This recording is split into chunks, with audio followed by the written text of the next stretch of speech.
Vous êtes-vous déjà demandé pourquoi, malgré leurs efforts, tant de gens restent endettés, courant après l'argent comme une carotte tendue au nez d'un âne? Ce dilemme est universel. Certains passent leur vie à essayer de s'enrichir rapidement, en misant sur des projets à la mode, tandis que d'autres affichent des réussites qu'ils ne peuvent se permettre. Et au final, leurs comptes en banque sont impitoyables. Je répète souvent une phrase qui dérange beaucoup de gens. L'école vous apprend à travailler pour l'argent, mais elle n'apprend pas à l'argent à travailler pour vous. C'est la première clé pour comprendre pourquoi la plupart des gens n'échappent jamais à la course effrénée. Car ce n'est pas un manque d'effort, mais un manque de stratégie. Et voilà le conflit.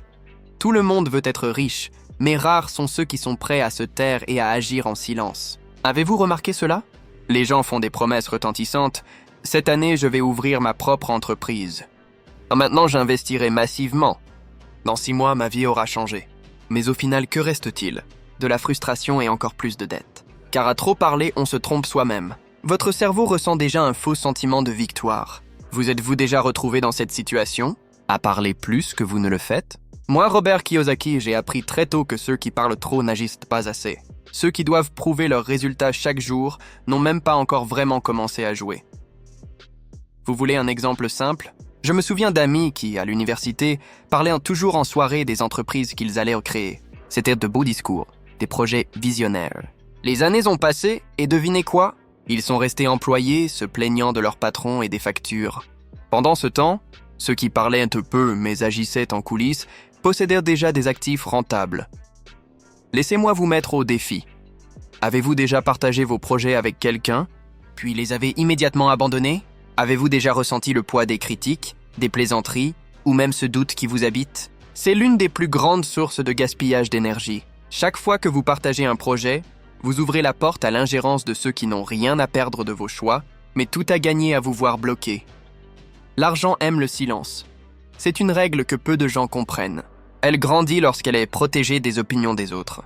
Elle se multiplie lorsqu'elle n'a pas besoin de nourrir son ego. Pensez aux personnes vraiment riches que vous connaissez. Combien d'entre elles ont-elles annoncé leur moindre mouvement? Warren Buffett n'a jamais annoncé en direct où il investirait ses milliards au cours du prochain trimestre. Bill Gates ne publie pas de photos de ses projets d'achat. Les personnes vraiment riches se déplacent en silence, car elles comprennent que l'argent prospère loin des projecteurs. Voici un micro-conflit que vous pourriez vivre. D'un côté, la pression de montrer des résultats pour prouver que vous êtes sur la bonne voie. De l'autre, le besoin de garder le silence pour laisser mûrir votre plan. Lequel des deux l'emporte aujourd'hui? Les applaudissements immédiats ou le développement à long terme? Permettez-moi de partager une analogie que j'utilise avec mes étudiants. Une idée est comme un charbon ardent. Si vous l'exposez trop, le vent des opinions éteindra le feu avant qu'il ne s'allume. Mais si vous la protégez et l'entretenez, ce charbon deviendra un brasier capable de tout transformer. Que préférez-vous? Éteindre votre idée pour des applaudissements faciles ou la laisser brûler silencieusement jusqu'à ce qu'elle réchauffe votre vie entière? Et voici une autre question à méditer. Avez-vous déjà remarqué comment certaines personnes semblent s'enrichir du jour au lendemain? Un jour, elles sont discrètes. Le lendemain, elles achètent des biens immobiliers et vivent librement. Savez-vous pourquoi? Parce que pendant que tout le monde parlait, Elle construisait. C'est l'essence même de première habitude silencieuse des riches. Agir en silence. sans avoir besoin de rien prouver à personne. J'ai appris cela à mes dépens. Chaque fois que je me suis tu et que j'ai concentré mon énergie sur l'exécution, j'en ai récolté les fruits. Chaque fois que j'ai laissé tomber mes plans, j'ai rencontré des obstacles inutiles. Je veux que vous réfléchissiez maintenant. À quand remonte la dernière fois où vous avez travaillé sur quelque chose pendant des mois, en secret, et où vous avez surpris tout le monde avec le résultat? Qu'avez-vous ressenti? C'est ça, la vraie victoire, quand le résultat parle de lui-même. Mais attention, le monde tentera de vous convaincre du contraire.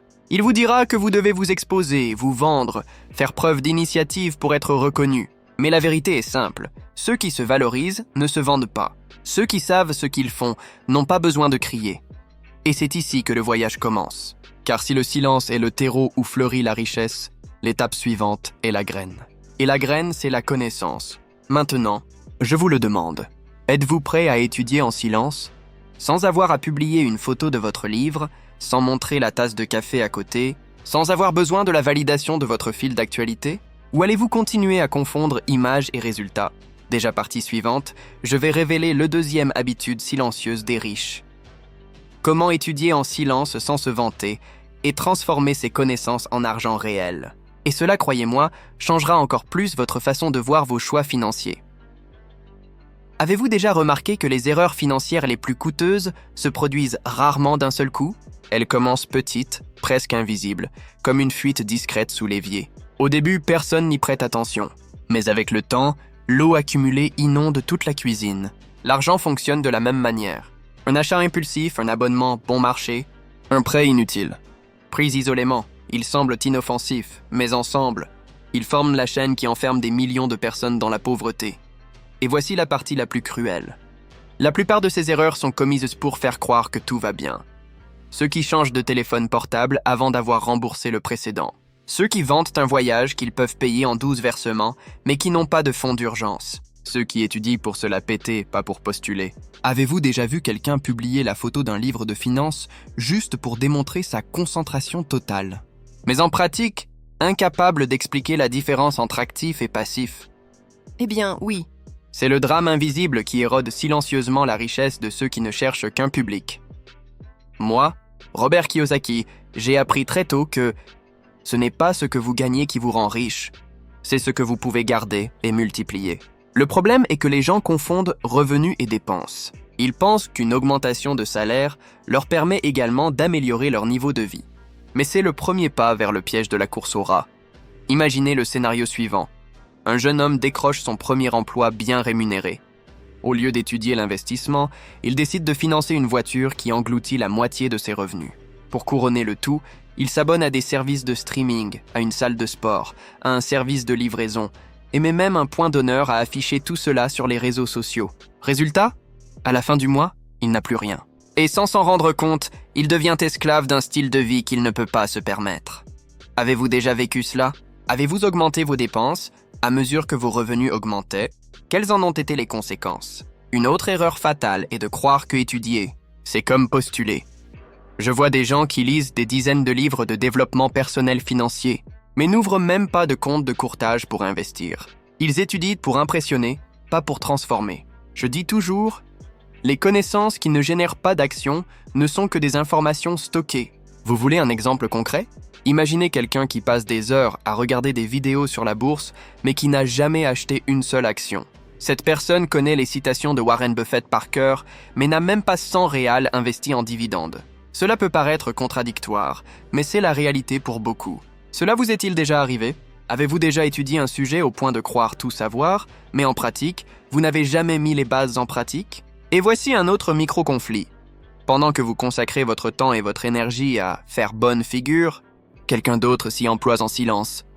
Vous publiez une photo du livre, il lit 3 chapitres et note des idées pour réduire ses dépenses. Vous partagez des citations motivantes. Il ouvre un tableur pour calculer ses cotisations mensuelles. Vous discutez des crypto-monnaies en vogue dans un groupe WhatsApp et il achète des actions solides qui rapporteront des dividendes pendant les 20 prochaines années. Laquelle de ces attitudes avez-vous adoptée récemment? Ces erreurs sont encore plus dangereuses car elles donnent l'impression de bouger. On se sent actif mais on ne bouge pas. C'est comme courir sur un tapis roulant. Beaucoup d'efforts, aucun progrès. Je veux que vous réfléchissiez à 3 erreurs classiques. Confondre une bonne dette avec une mauvaise dette. Une bonne dette est une dette qui permet d'acquérir des actifs et de générer des flux de trésorerie. Une mauvaise dette est une dette qui permet de payer des biens de luxe en plusieurs versements. Croire que les revenus élevés résolvent tout. Je connais des médecins, des avocats et des cadres qui gagnent des fortunes, mais qui finissent par s'endetter. À la fin du mois parce qu'ils ne contrôlent pas leur mode de vie, à la recherche de raccourcis plutôt que de fondamentaux. Des gens qui investissent dans des modes financières sans rien comprendre au jeu, juste pour essayer de devenir riche rapidement. Laquelle de ces erreurs avez-vous commise? Laquelle vous effraie le plus? Ce que je veux que vous compreniez, c'est que personne n'échoue par manque de rêve. On échoue par excès de distraction. Ce qui transforme vraiment, c'est la pratique silencieuse. La routine d'étudier et de postuler sans avoir à le dire au monde. Je vais vous donner un conseil pratique dès maintenant.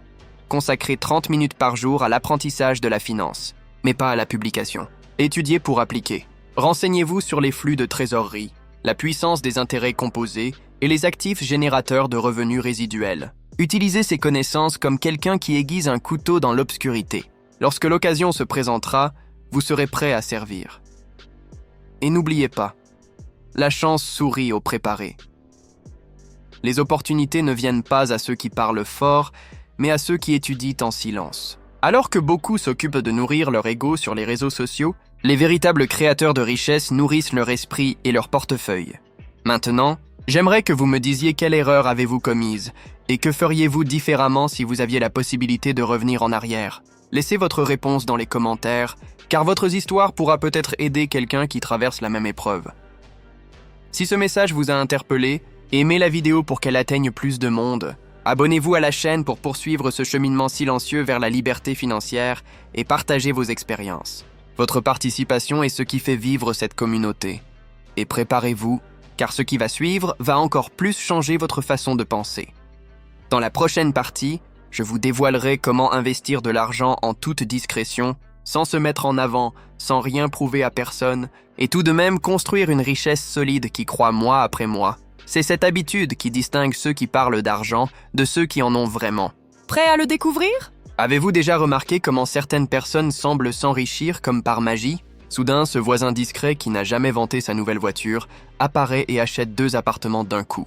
Ou ce collègue, toujours discret sur l'argent, commence à vivre confortablement pendant que tous les autres courent après leurs dettes. Cela n'arrive pas par magie. C'est le fruit d'années d'investissement discret. Et voici la vérité inconfortable. Celui qui investit correctement n'a pas besoin de se vanter de quoi que ce soit, parce que se mettre en avant ne rapporte rien. Je dis souvent, les actifs mettent de l'argent dans votre poche, les passifs vous en retirent. Cela semble simple, mais c'est précisément cette simplicité que la plupart des gens ignorent. Maintenant, réfléchissez-y. Combien de fois avez-vous vu quelqu'un changer de voiture, de téléphone portable ou de vêtements de marque juste pour prouver qu'il était riche? Et combien de ces mêmes personnes se plaignent constamment de ne jamais avoir assez d'argent? C'est le conflit invisible de la société actuelle, dépenser pour paraître au lieu d'investir pour être. Parlons chiffres. Au Brésil, moins de 4% de la population investit en bourse. La plupart des gens pensent encore qu'investir est trop risqué, mais en même temps, ils dépensent volontiers pour des biens qui se déprécient dès leur sortie du magasin. Pour vous donner une idée, selon les données de B3, plus de la moitié de ces investisseurs sont des jeunes de moins de 35 ans, mais la plupart ne sont pas constants. Ils investissent un mois, puis arrêtent le mois suivant. Ils achètent des actions comme des billets de loterie, et quelle en est la conséquence? L'abandon, la perte de confiance. Une excuse de plus pour ne pas essayer. Mais en réalité, l'erreur ne réside pas dans l'investissement lui-même, mais dans la façon dont il est traité, comme un spectacle, et non comme une discipline. Avez-vous déjà investi dans quelque chose juste pour en parler à quelqu'un plus tard? Avez-vous déjà acheté une action ou une crypto-monnaie pour avoir l'impression de participer à la conversation? Quel en a été le résultat? Ce que peu de gens comprennent, c'est que investir ne doit pas nécessairement être coûteux ou compliqué. Prenons un exemple concret. Une action d'une entreprise solide peut coûter moins cher qu'un dîner de famille. La différence, c'est que le dîner se termine en 2 heures, alors que l'action peut générer des dividendes pendant des décennies. Autre fait, selon l'ANBIMA, seuls 26% des Brésiliens possèdent un autre type de placement financier que l'épargne.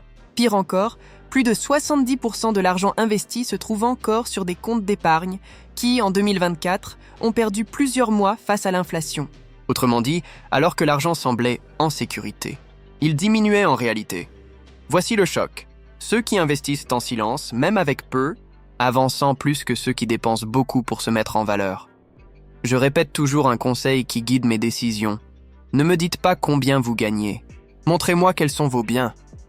Voilà la véritable mesure de la richesse.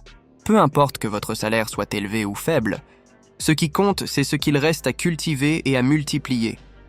Et voici une pause narrative pour vous faire réfléchir. Et si, au lieu d'augmenter votre niveau de vie à chaque augmentation de salaire, vous augmentiez vos investissements? Où en seriez-vous aujourd'hui si vous aviez investi 10% de vos revenus des 5 dernières années? Avez-vous fait ce calcul? Laissez-moi vous raconter une histoire vraie. Warren Buffett, l'un des investisseurs les plus respectés au monde, vit toujours dans la maison qu'il a achetée en 1958 pour 31 000 $. Il aurait pu posséder des manoirs dans toutes les villes, mais il a choisi de maintenir un style de vie simple et de consacrer ses ressources à l'investissement. Le résultat? Plus d'une valeur nette de 100 milliards de $. Maintenant, dites-moi, préféreriez-vous paraître riche aujourd'hui ou être réellement riche dans 10 ans? Un autre point important, discipline automatique.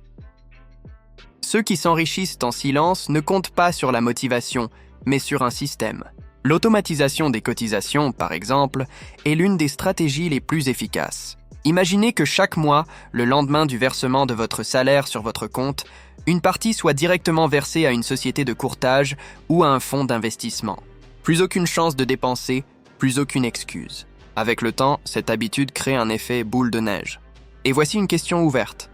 Avez-vous déjà essayé de créer ce genre de routine automatique? Ou bien est-ce encore l'impulsion du moment qui pousse à investir? Il y a aussi un aspect psychologique peu abordé. Ceux qui affichent leurs investissements ont généralement peu. Ceux qui restent silencieux ont bien plus qu'ils ne le paraissent. Vous voulez un exemple? Combien d'influenceurs numériques avez-vous vu exhiber des fortunes supposées envolées en moins d'un an? Comparez-les maintenant à ces investisseurs discrets, inconnus de tous, qui font vivre des familles entières grâce à leurs seuls dividendes. Qui a vraiment gagné? Et ne croyez pas que le silence soit synonyme d'isolement. Dans ce contexte, le silence signifie blindage.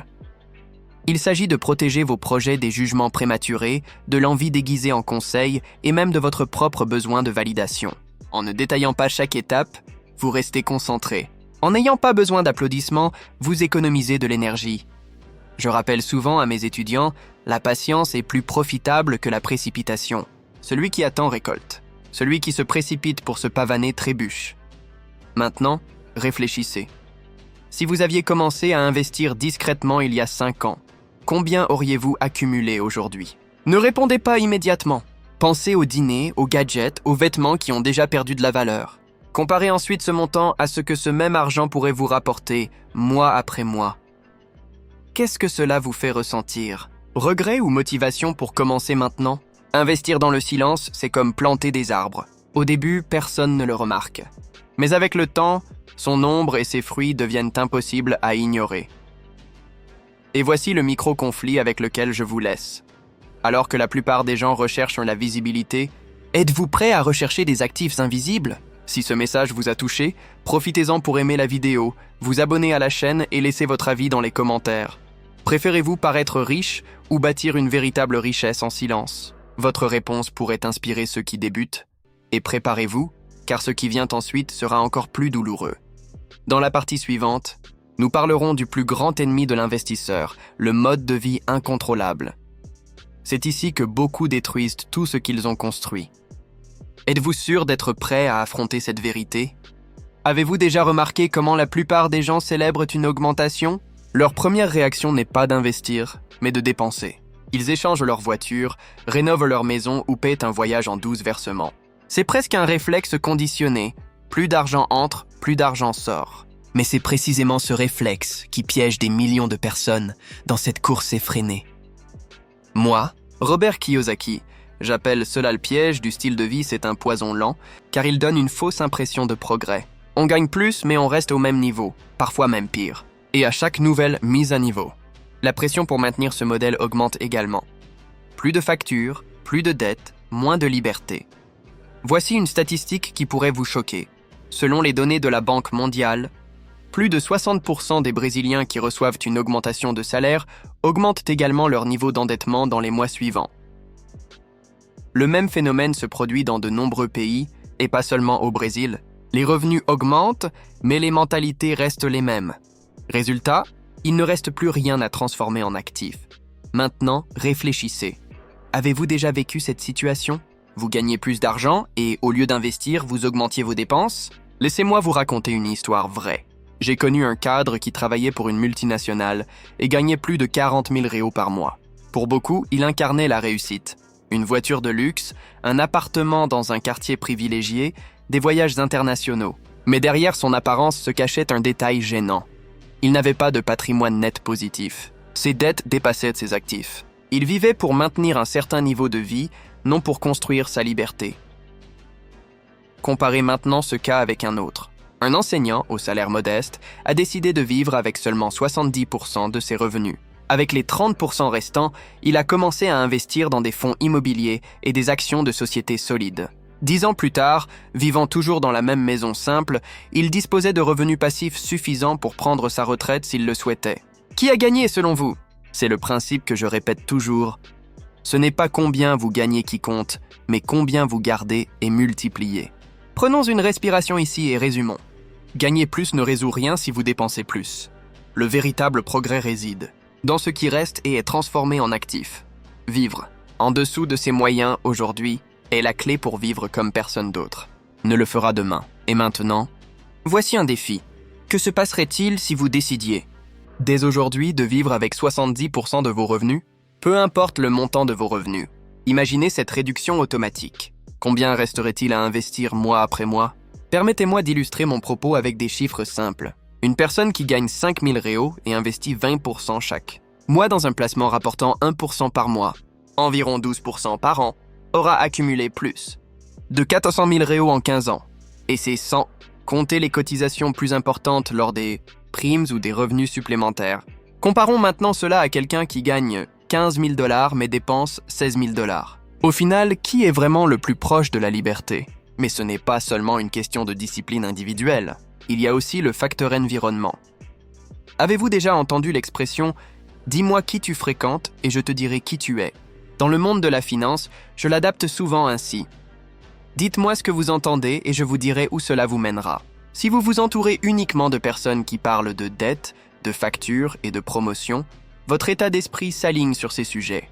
Mais si vous commencez à passer du temps, même à distance, avec des personnes qui parlent d'affaires, d'investissement et de stratégie, votre état d'esprit change. Ce n'est pas de la théorie, c'est de la pratique. Une étude de l'université Harvard a montré que le revenu moyen d'une personne tend à correspondre à celui des 5 personnes avec lesquelles elle passe le plus de temps. Maintenant, réfléchissez.